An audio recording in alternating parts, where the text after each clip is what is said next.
الصديق الوحيد الذي لا يوجد له عدو هو المال.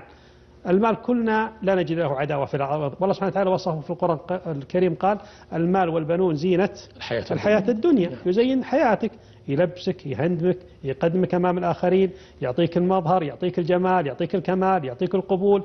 كذلك أنه يعطيك أشياء جميلة، يسخر لك خادم جيد، يسحب لك ما تريد في هذه الدنيا. هذا يسمى المال، هذه حقيقة. طيب خلينا نرجع للمال، ما دام كذا خلينا بسألك سؤال عن المال. بعض الناس يقول هذا وسخ دنيا يا أخي المال. وسخ دنيا، الله سبحانه وصفه بزينة، فكيف يكون وسخ والله سبحانه ذكره في القرآن أنه زينة؟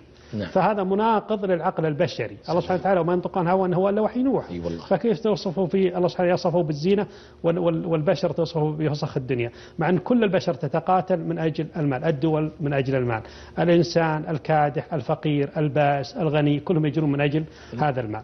لكن الآن كيف نجذب هذا المال؟ هذا السؤال بسيط جدا.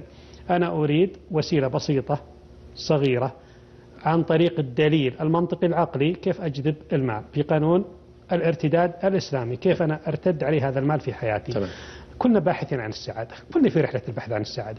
لا يوجد إنسان في هذا الكون كله على بكرة أبيه لا يبحث عن إيش؟ السعادة. صحيح. كلنا باحثين في هذه الرحلة. صحيح. لو تسأل الإنسان في هذه الدنيا ماذا تريد؟ يقول أريد السعادة. يعني عطني مفهوم السعادة، يقول لك والله المنزل الوسيع والزوجة الصالحة والأبناء البارين والسيارة الجميلة والقصر الكبير والحياة المرفهة والصحة في البدن. أريد أن أكون أجمع هذا العالم في هذا الجسم الصغير. نعم. هو يريد ذلك. هنا نقول عندك قانون الارتداد، طبق قانون الارتداد واحصل على ما تريد. الله. هذا وعد إلهي. طبعا أنا وما ينطق عن الهوى إن هو إلا وحي يوحى. نعم. طبعا الوعد الإلهي مع نظرية الاختيار، نظرية ويليام جلاسر التي مشتقة كذلك، ويليام جلاسر اشتقها من القرآن. يعني ويليام جلاسر هذا إنسان يعني مسيحي لا يؤمن في الدين، ولكن نظرية ويليام جلاسر هي منبثقة من القرآن الكريم، أصل النظرية. الله. طيب خلونا نقول الآن كيف أنا أحصل على ما أريد. هنا سؤال بسيط جدا. والله أنت تعطيني تقول والله يا أخي معلش قانون الارتداد، أنت بتعطيني شيء بيرتد عليه. صحيح. عطني ما يثبت هذا الارتداد بس بكل بساطة. يعني ممكن أقول كلمات منمقة وأعطيك والله أنت تستطيع أن تصعد الجبال، أنت إنسان قوي تستطيع أن تبحر في السماء، يعني هذا مجرد كلمات، صح ولا لا؟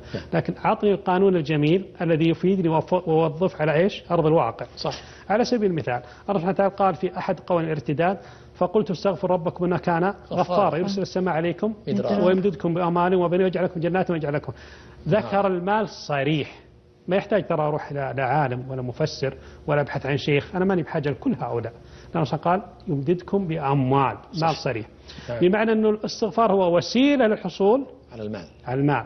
طريقة أنت مالك علاقة، أنت تبذل سبب الاستغفار في كل لحظة، في ذهابك للمدرسة، في بيتك، في منزلك، في عملك، المال سوف يأتيك. هذا وعد إلهي، أنت فقط ابذل السبب ثم يأتيك الله. الارتداد. هذه النقطة الأولى من قانون الارتداد.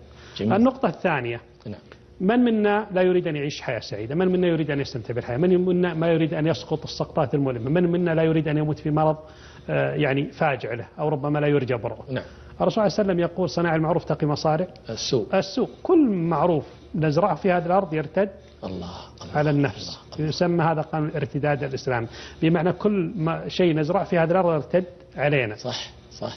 فهذه من الأشياء التي تمنع مصارع السوء لدى الإنسان في حياته. الله. القانون الثالث طبعا من قانون الارتداد اللي هو قانون الصدقة. نعم. تخيل أنه حتى الآن أنا أحيانا أنا أذنب، أنا أحدث ذنب بيني وبين نفسي ما حد يعلم فيه الله سبحانه وتعالى. صح. طيب أنا كيف أطهر نفسي؟ كيف أزكي هذه النفس؟ كيف أنا أتطهر وأخذ من أموالهم صدقة تطهرهم وتزكيهم بها. هذه طهارة لك، أنت جالس الدنيا إذا ما تطهرت فيها ما تتطهر. أحيانا احنا نذنب، ينقص، نغتاب، نسوي معصية، خطيئة، نشاهد، نريد أن نتطهر. أحيانا نتطهر في الصدقة كما قال الله سبحانه وتعالى. الله. كذلك أن قانون الصدقة في القانون الثالث في قوانين الارتداد عجيب جدا. عجيب جدا. الله سبحانه وتعالى يقول في الحديث الصحيح الرسول صلى الله عليه وسلم يقول اللهم أعطي كل صباح ينزل ماء، اللهم أعطي ممسكا تلفا. نعم. ومنفقا خلفا. نعم. السؤال مطروح في قانون الارتداد والله ممسكا معناته أن هذا الإنسان يمسك المال معناته أنه يكثر المال، فكيف الآن يتلف المال؟ هنا السؤال بسيط جدا. هو يتلف صحة الإنسان في جمعه وشقائه وبخله وحرصه ثم يذهب هباء منثورا لورثه، لا يستطيع أن يستمتع ولا يذوق لذة المال. إذن هو خادم جيد أتلف في حياته وصحته في الكدح. أما الإنسان الذي ينفق الله عليه، ينفق الله عليك، بمعنى أنه هذا الارتداد يرتد عليك. ما نقص مال من صدقة. الصدقة تطفئ غضب الرحمن أو الرب. نعم. بمعنى أنه هذه الصدقة في القانون الثالث هي من أجمل قوانين الحياة. أنا جالس أعطيك قوانين الارتداد في الرزق، في الصحة، في السعادة. ننطلق إلى القانون الثالث وهو أعجب قانون، ولكن الأرض لا تستطيعون إطلاقا لا تستطيعون تطبيق هذا القانون. ليش؟ لا تستطيعون تطبيق هذا القانون. شلون؟ حتى لو قلنا بنطبق القانون الرابع مجرد نحن نضحك على أنفسنا، نحن ضاحكون على النفس البشرية. الله سبحانه وتعالى يقول إن الإنسان على نفسه بصيرة ولو ألقى معاذيره. نبي نلقي القانون الرابع، حنلقي الأعذار، لأن هذا القانون صادم النفس البشرية، وغالب النفس البشرية لا تقبل هذا الشيء. وهو قانون قال الرسول صلى الله عليه وسلم قال من يريد الله أن يطيل الله في عمره يوسع له في أثره فليصل رحمه. كلنا لدينا خلافات مع الرحم، كلنا لدينا قطيعة. هذا القانون خطير جدا. منا من يبذل الرياضة، يسعى الآن تجده في محافظ على نادي رياضي.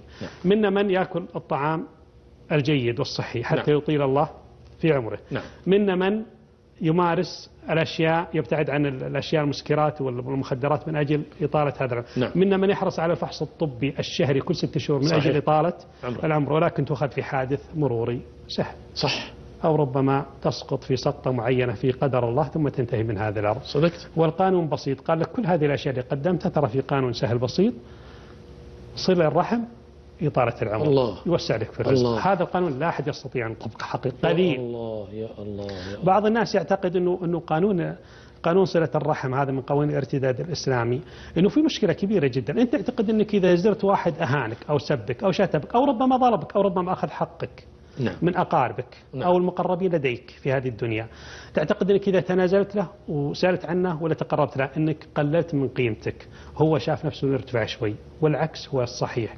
أنا رغم أنك أسأت لي وذميتني وهجرتني وربما ظلمتني من أقاربي، أنا أصلك لأجل ذاتي وليس لأجل ذاتك، من أجل أن يطيل الله في عمري ويوسع لي في أنا المكسب لدي، أنت ما عندك أي مكسب نهائيا. فهذا القانون الرابع من قانون الارتداد.